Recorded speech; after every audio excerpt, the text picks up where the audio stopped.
son, I was like, okay, I understand you're not going to jump up when I ask you to do something. What is the expected time frame that you need?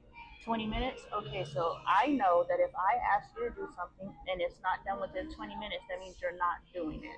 That is what that signal is sending to me. You know, I need to have that kind of conversation with my daughter because I'd be like, can you do? She's like, I'm going. I'm like, my going is like within a minute or two of me saying it. If you need like 5 minutes, then okay, we need to kind of like get that verbal understanding. So when I ask it, then if you don't get up right away, I'm not about ready to get on you because you ain't started yet. Yeah, so I have these are my definition cards. So as we go through, me and my husband and my family, we do our work.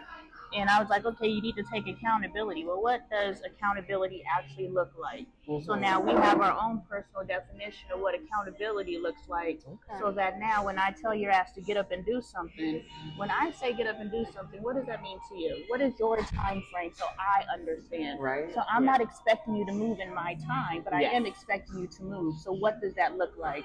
And they'll say 20 minutes. But I think that's a little too long. How about 15? 15 works for you? Okay, so when I tell you to get up and move, I expect it done in 15 minutes. That way I don't feel like you're being disrespectful and you know what my expectations are. So that way they get to move in their time, but they're doing what you want. All right. C-A-Y-D-E-N. Is that the song for his name? Yes. C-A-Y-D-E-N. Do you want to sing your name with us? C-A-Y. Point to the letters when you do it. C-A-Y. D-E-N spells Caden. You know these letters. Look at them and say them. C-C-A-Y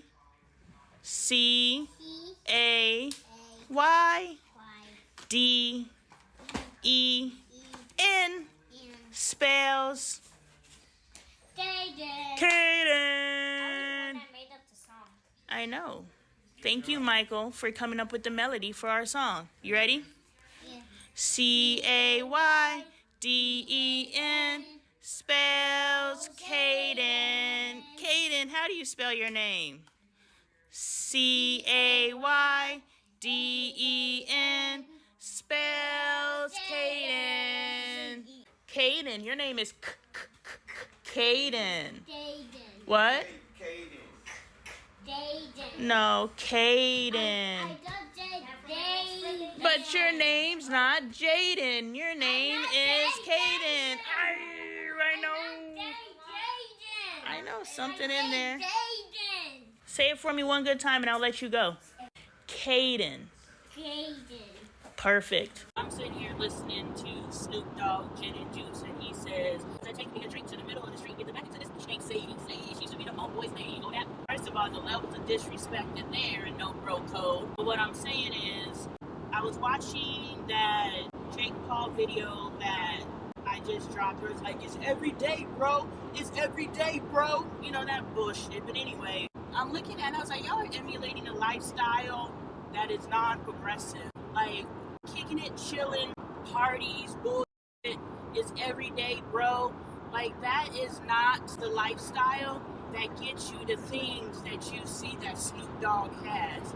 That is not the lifestyle that gets you the things that Jake Paul has. So they are actually selling you destruction of self, because what happens is they are glamorizing a particular lifestyle, but in that glamorization, they themselves are not living those lifestyles. They are just using that because that's how the masses live. So they are profiting off of that, and you think if you live the way that they're living, you're going to get the things that they have.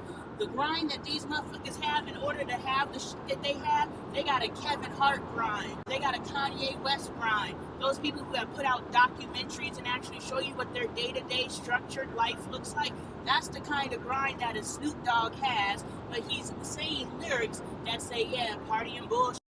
That's it. Party and bullshit. Smoke weed all day. Y'all, Kimmy Smith just talked this woman. I'm sorry, I can't find the remote to pause the TV, so it's in the background. So I figure I talk really loud, you'll hear me. Anyway, Kimmy just talked this woman into getting a divorce.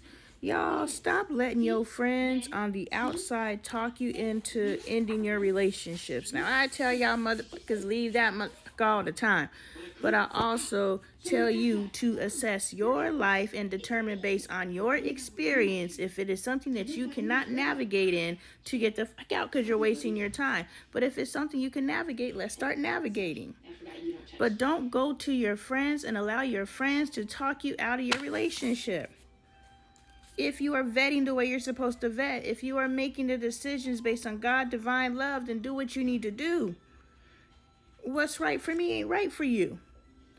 So you can't allow someone who is miserable themselves, I don't care how they pretend, unless you're doing exactly what you're supposed to be doing in life, you're miserable. Your soul will not let you have peace, period. So don't let someone out here who's either living a full-on mask or someone who's miserable dictate your life. Look at, I got a medal, y'all. I got my 7 Habits medal from completing the 7 Habits at Paideia Elementary. I went to the 7 Habits, and then I got my certificate of completion. I'm not going to show it to you because it might have personal information on it, but I got my certificate of completion. Y'all, I went to my first workshop. It's so beautiful. And then Dr. Windsor gifted me the 7 Habits of Highly Effective People, and he gifted me the 7 Habits of Highly Effective Families. I just will always tell this story because it's so important, the way that me and Dr. Windsor came together. My daughter was being bullied and I cussed him out. And he disarmed me to just perfection, that he earned my respect, and then that I earned his respect, and we're besties now. Where he's giving my daughter her uniform shirts for free and giving me the 7 Habits of Highly Effective Families. So, you know, God is good. Connections are there. Relationship matters. Y'all think I just be talking shit. I know what I'm talking about. Do you hear me? I'm ahead of the curve. Y'all on the back end of the bell. You on the top of the curve. I'm on the front of the goddamn bell. I know what the fuck I'm talking about. And I'm going to stay ahead of you, so if you listen to me, I could bring you forward with me. That's how I take you with me. I'm done rambling. Don't let your friends talk you out of your marriage. You talk yourself into or out, but you don't let nobody. And wise counsel is only dropping gems. Wise counsel is not insisting you do what they say. That's the difference.